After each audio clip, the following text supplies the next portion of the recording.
안녕하세요. 안녕하세요. 완전히 가을이죠. 시원하죠.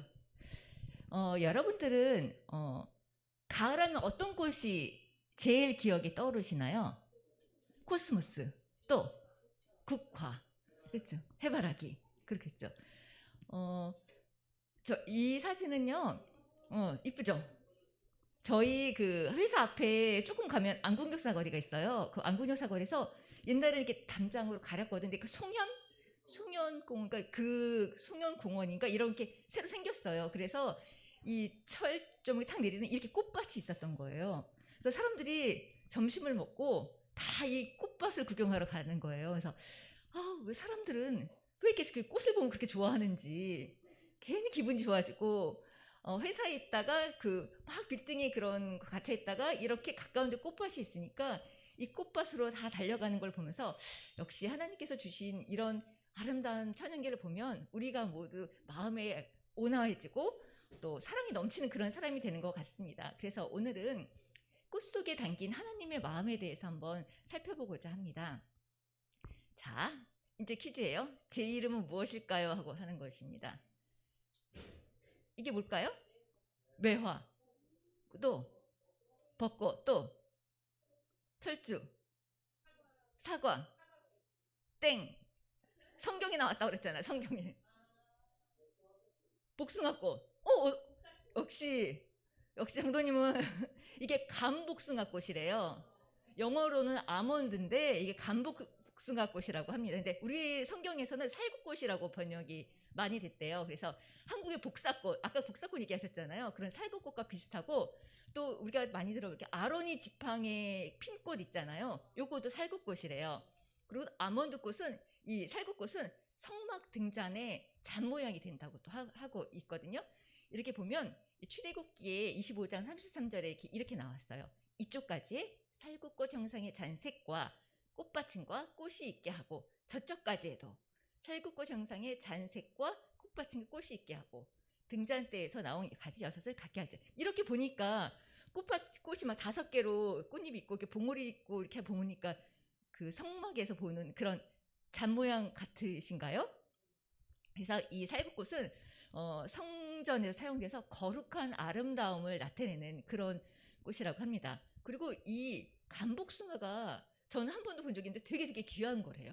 그 당시 그 이스라엘 쪽에서는. 그래서 야곱이 그 자가 아들인지 모르고 그 이집트의 유력자였던 요셉한테 선물을 갖다 주러 한 목록에도 이 감복숭아 열매가 나왔대요. 그래서 보니까 창세기 43장의 11절에 보면 너희는 이 땅의 아름다운 소산을 그릇에 담아 가지고 내려가서 그 사람에게 예물로 드릴지니 곧 유향 조금과 꿀 조금과 향품과 뭐랄까 유향나무 열매와 감복숭아니라. 이래서 이 살구 나무 그 열매가 되게 귀한 열매라 또 합니다.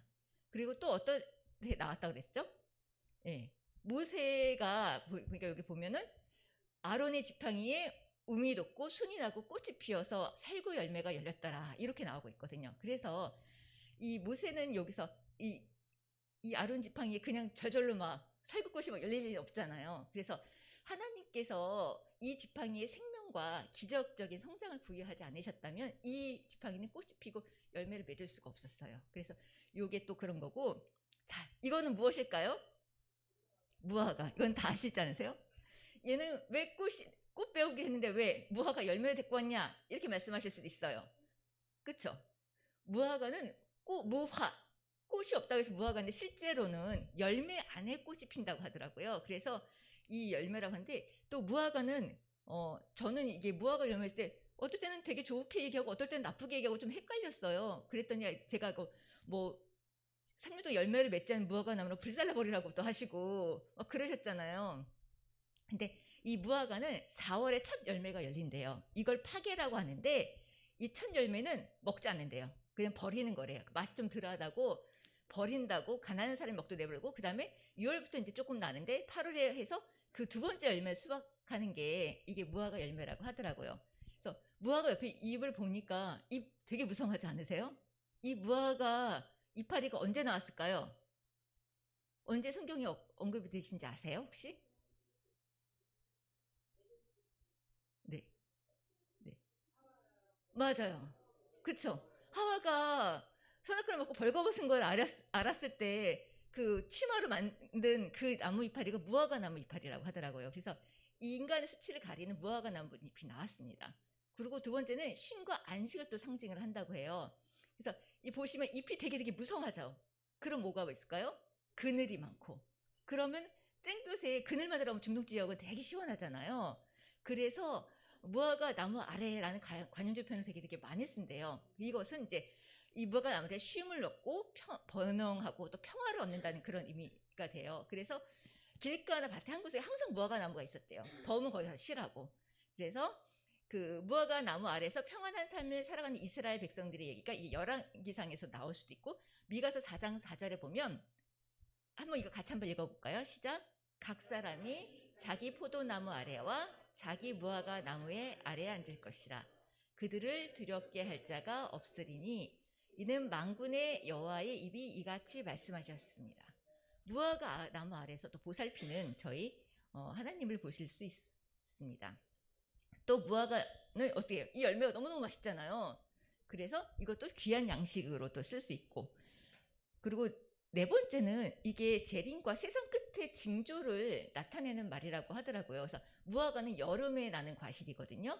근데 이스라엘 백성에게 여름은 우리나라의 가을 직전 것 같대요. 그래서 보릿고개일 수도 있고 어쨌든 추수를 해야 되는데 그 전일 수도 있고 어쨌든 간에 4월에가 보릿고개잖아요. 근데 그때 나온 첫 번째 열매는 그냥 버린다고 했잖아요. 이 버리는 열매는 그래도 맛이 너무 없진 않아서 가난한 그러니까 보릿고개 걷기 때 가난한 사람들은 그냥 무화과 열매를 그냥 남의 밭에 있는 거 다 따먹어도 괜찮았대요. 이건 버리는 열매니까 그래서 귀한 양식이 되고, 근데 그 다음에 나온 두 번째 열매는 풍성하고 탐스러운 열매니까 이거는 이제 팔고 이제 하는 열매거든요. 그래서 이 당시 요거 이렇게 왜 세상 끝의 징조 그 주오심을 얘기하는 거면 이 당시 그 제자들과 예수님께서 대화의 중재가 이거였대요. 그래서 예수님께서 하신 말씀을 우리가 마태복음 24장 32절 33절에 나온 말씀이 있거든요. 이때 한번 같이 한번 읽어볼까요? 시작. 무화과 나무의 비유를 베라. 그 가지가 연하여지고 잎사귀를 내면 여름이 가까운 줄을 아나니 이와 같이 너희도 이 모든 일을 보거든 인자가 가까이 곧 문에 이른 줄 알라. 이렇게 해서 이런 바가 있고, 그리고 또 삭 깨고 올라갔던 나무가 뽕나무잖아요. 이 뽕나무는 돌 무화과 나무래요. 근데 이 무화과 나무랑 다른 거래요. 종자가 다르는데 이제 우리나라에서는 뽕나무로 번역이 돼서 이렇게 되는데 이것도 이제 조금 다른 존재인 것 같아요. 그다음에 세 번째는 자 꽃이 너무너무 이쁘지 않습니까? 예, 양귀비 또 어떤 것처럼 보이세요? 맞습니다. 이게 백합화라고 해요. 저는 그 백합화가 번역이 지금 이거 꽃 여러 개 찾다가 저 너무 헷갈려서 죽을 뻔했어요. 왜냐면 양귀비를 아네모네라고 하는 사람도 있고 아도니스라는 사람도 있고 양귀비라고 하는 사람이 꽃이 너무너무 많은 거예요. 그래서 아니 이 꽃을 왜 번역을 다 이렇게 헷갈리게 해놨을까 이렇게 생각이 들었더니 이 백합화가 이 백자가 저는 백합이라는 거를 그러니까 이런 거 있잖아요. 주는 저 산 밑에 백합 빛나는 새벽별 이 노래 우리 다 알잖아요. 이 백합이 그냥 우리가 아는 백합 있잖아요. 릴리 하얀 꽃 있잖아요. 그건 줄 알았더니 이 이스라엘 그쪽에 평원에 있는 백합화라는 거는 그냥 들꽃을 가리킨 총칭이라고 하더라고요. 그러니까 갈릴리 호수 주변 사막 이런 거에 많이 나는 그런 자생하는 들꽃이라고 합니다. 그래서 백합화의 백자가 흰 백자가 아니라 백백자, 백빛자래요. 저는 백합화 써서 자꾸 이상한 꽃이 나와서 인터넷이 틀렸구나 막 그러면서 열심히 찾았더니 알고 보니까 이렇게 여러 가지인 거였어요. 그래서 이 백합화를 되게 많이 언급을 했는데 이 백합화가 어떤 식으로 또 성경에 보이는지 한번 보겠습니다. 자, 마태복음 6장 28절 한번 같이 읽어볼까요? 시작. 또 너희가 어찌 의복을 위하여 염려하느냐? 들의 백합화가 어떻게 자라는가 생각하여 보라. 수고도 아니하고 길쌈도 아니하니라. 네, 주님께서 들의 백합화를 보라고 하셨잖아요. 백합화는 들꽃은 어떨까요? 잘 자라지 않아요? 너무너무 잘 자라죠. 돌보는 사람이 있을까요? 누가 막 영양분 주고 그러시나요? 그냥 잘 자라는데 그거는 하나님께서 주시는 햇볕과 물과 이런 토양과 하나님께서 다 돌보시기 때문에 이게 잘 자라고 있잖아요. 그래서 저렇게 들꽃도 잘 자라는데 하물며 우리는 어떻겠어요? 하나님께서 항상 보살펴 주시죠. 그러니까 걱정하지 말라. 하나님은 우리 아버지시니까 너는 걱정할 필요 없다 해서 하나님의 돌보심을 예증하는 그런 꽃으로도 많이 또 사용을 하고 있습니다. 또 백합화가 또 어떨 때 또 언급이 되냐면요. 치유와 회복할 때 언급이 또 된다고 해요. 그래서 이사야에서는 이스라엘 회복을 사막에서 피는 백합으로 묘사를 했대요. 그래서 죄에서 해방된 후에 다시 꽃을 피우게 되면 그 땅이 너무너무 아름답잖아요. 그래서 그렇게 그 회복된 아름다움과 풍요를 묘사를 하고 있답니다. 그래서 이사야 35장 1절, 2절에서 나온 우리 1절에서 나온 그런 백합화에 대한 언급을 같이 한번 읽어볼까요? 시작. 광야야 메마른 땅이 기뻐하며 사막이 백합화 같이 피어 즐거워하며. 사막에 핀 백합화처럼 우리가 그 회복된 그런 회개를 하고 한다면 그런 아름다움과 풍요를 같이 누릴 수 있다고 생각하고 이건 다 하나님의 영광으로서 아름다움을 보리라고 생각을 듭니다. 제가 목소리가 약간 하이톤이고 약간 좀 부드럽진 않아요. 그런데도 제가 시를 낭송해 드리겠습니다. 도정한 시인의 시구인데 이거는 마음으로 들으셔야 돼요. 제 목소리로 들으면 조금 그래서 자, 흔들리며 피는 꽃이에요. 흔들리지 않고 피는 꽃이 어디 있으랴.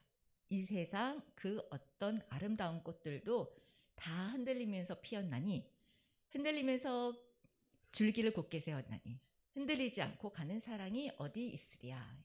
이런 말씀이 있었습니다. 오늘은 꽃에 대해서 여러 가지를 알아보고 또 새롭게 알아보는 시간을 가졌고요. 꽃은 아름다움을 상징하고 우리 삶의 기쁜 날, 행복한 날, 감사한 날, 늘 우리 곁에서 행복을 주잖아요. 그래서 우리는 하나님 보시기에 아름다운 꽃향기를 품어내는 그 그리스도인의 향기를 품어내는 꽃이 되어야 할 것 같습니다. 그래서 노정환 시인의 시처럼 흔들리지 않고 피는 꽃은 없는 것 같아요. 그렇죠? 우리 부족함에도 세상살이 여러 가지 어려움이 있을 수도 있잖아요. 근데 거기서 흔들리기도 하지만 우리 예수님의 십자가의 사랑에 듬뿍 젖어서 우리를 통해서 우리를 만드신 하나님의 성품이 드러나고 우리의 아름다운 향기를 통해서 내 주위에 있는 사람들에게 행복을 나누어주는 우리 성도들이 되기를 소망하면서 이 순서를 마치겠습니다.